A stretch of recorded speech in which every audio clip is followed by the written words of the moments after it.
ይህ ዜና በቀጥታ እየተላለፈላችሁ የሚገኘው ከአማራ ሚዲያ ኮርፖሬሽን አሚኮ ነው። በዚሁ የምናልፈው ወደ ቢዝነስ መረጃዎቻችን ይሆናል። መረጃዎቹ ሊያደርሰን ደግሞ ነጻነት ደጉዝ ስቱዲዮ ተገኝቷል። ነጻነት ወደ መረጃዎች ማለት ይችላል። አመሰግናለሁ ተሸመ። ጤና ይስጥልኝ የተከበራችሁ ተመልካቾቻችን እንዴት ውላችኋል? የሰዓቱን የቢዝነስ ዘገባዎች ይዘን ቀርበናል። አብራችሁን ቆዩ። በ2017 በጀት ዓመት 2.2 ቢሊዮን ብር ገቢ መሰብሰቡን የጎንደር ከተማ አስተዳደር ገቢዎች መምሪያ አስታወቀ። የተገኘው ገቢ ከባለፈው ዓመት ተመሳሳይ ወቅት ጋር ሲነጻጸር ብልጫ እንዳለውም እንዲሁ ተገልጿል። መምሪያው ቴክኖሎጂን በመጠቀም የግብር ከፋዮችን ድካም ለመቀነስና ጊዜ ለመቆጠብ እየሰራ ስለመሆኑም እንዲሁ ጠቅሷል። አገኘው አበባው አቶ አለማየሁ ኃይሉ በጎንደር ከተማ የጂ ሆቴል ስራ አስኪያጅ ናቸው። ግብር ለማህበረሰቡ መለወጥና ለሀገር እድገት ወሳኝ በመሆኑ በወቅቱና በታማኝነት ግብራቸውን እንደሚከፍሉ ያነሳሉ። ኤጂ ሆቴል ሁለት አይነት ግብሮች ይከፍላል። ቀጥተኛ ግብርና ቀጥተኛ ያልሆነ ግብር ይከፍላል። ይሄ ቀጥተኛ ግብሩ ያው በአመት ውስጥ በሚገኘው ትርፍ ላይ በአማካኝ 4 ሚሊዮን ይከፍላል በአመት ውስጥ።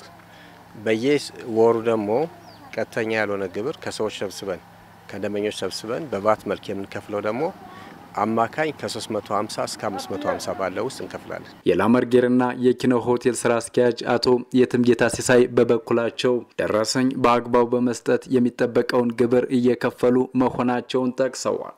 በየወሩ በባት እንከፍላለን። አመታዊ ግብር ደግሞ በአግባቡ በሂሳብ መዝገብ እናሳውቃለን። የግብር አከፋፈሉ በቴክኖሎጂ በመታገዙ ግብርን በወቅቱ ለመክፈል እንዳገዛቸው አቶ አለማየሁና አቶ የትምጌታ ጠቅሰዋል። ግብር ሰብሳቢ ተቋም የሚሰጠን አገልግሎት ማግኘት የሚገባን ነገር በአግባቡ እናገኛለን። በአግባቡም ያስተናግዱናል። እኛም ደስተኞች ነን። እዛው ቢሮ ሆነን ነው አሁን የምንከፍለው። ኦልሞስት እንግዲህ 1 አመት ሊሞላል ነው በኢታክስ ሰርቪስ መስጠት ከጀመርና ወደዚህ ብዙ ምን መጣበት እንትን የለንም በአብዛኛውና ለክሪላንስ ብቻ ነው የምንመጣው። የጎንደር ከተማ አስተዳደር ገቢዎች መምሪያ ኃላፊ ጥሩዬ አትክልት በ2017 በጀት ዓመት የታቀደውን ያህል ገቢ መሰብሰብ ባይቻልም ከባለፈው ዓመት የተሻለ ገቢ መሰብሰቡን ገልጸዋል።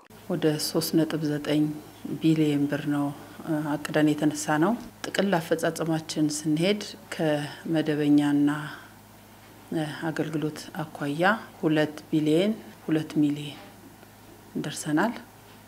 ይህ አፈጻጸም ከነበረው አመት አኳያ ሲታይ ከ500 ሚሊዮን በላይ በመጨመር ያሳያል። በጎንደር ከተማ አስተዳደር የግብር ከፋዮችን ግንዛቤ በማሳደግ ለከተማው እድገትና ልማት የሚጠበቅባቸውን የሚከፍሉ ግብር ከፋዮች እንዳሉ ኃላፊው አስረድተዋል። ከዚህ በተቃራኒ በተደጋጋሚ ተነግረው ግብራቸውን በማይከፍሉት ላይ ህጋዊ እርምጃ መወሰዱን ተናግረዋል። አሁን ከዚህ ግቢ ላይ የቆመውን ተሽከርካሪን ጨምረን 8 ተሽከርካሪዎች ላይ ተሽከርካሪውን ይዘን እንዲከፍል ያደረግንበት ሁኔታ አለ። 562 ድርጅቶች ላይ ደግሞ በማሸግ ያስከፈልንበታል። ከዚህ በተጨማሪ በአካውንት ትልልፍ የሰራንባቸው ደግሞ ወደ 25 ነጋዴዎች አለ።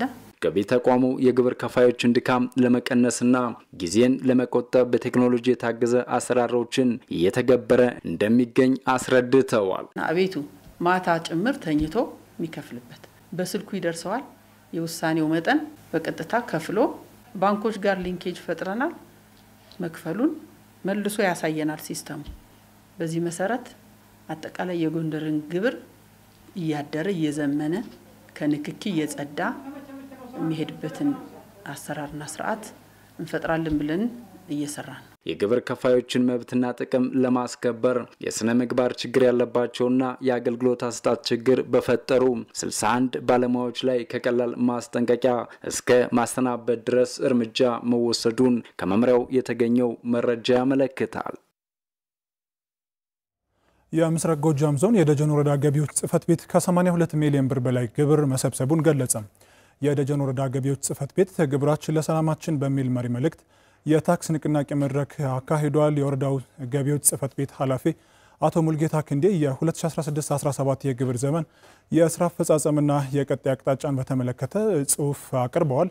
የወረዳው ገቢዎች ጽሕፈት ቤት ኃላፊ አቶ ሙልጌታ ክንዴ በወረዳው በ2017 በጀት ዓመት 90 ሚሊዮን ብር ለመሰብሰብ ታቅዶ በተሰራ ስራ 82 ሚሊዮን 151 ሺህ ብር መሰብሰቡን ተናግረዋል። የተሰበሰበው ግብር ከባለፈው ዓመት ተመሳሳይ ወቅት ጋር ሲነጻጸር በ23 ሚሊዮን ብር ብልጫ ያለው ቢሆንም በተለያዩ ምክንያቶች እቅዱን ሙሉ በሙሉ መፈጸም አለመቻሉን ገልጸዋል። ግብር ልማትና መልካም አስተዳደርን ለማሳካት የጸጥታ ችግሩን ተቋቁሞ በቅንጅት ለመስራት የተደረገው ጥረት የሚበረታታ መሆኑን ኃላፊው ገልጸዋል። መረጃውን ያደረሰን የደጀን ወረዳ መንግስት ኮሚኒኬሽን ነው።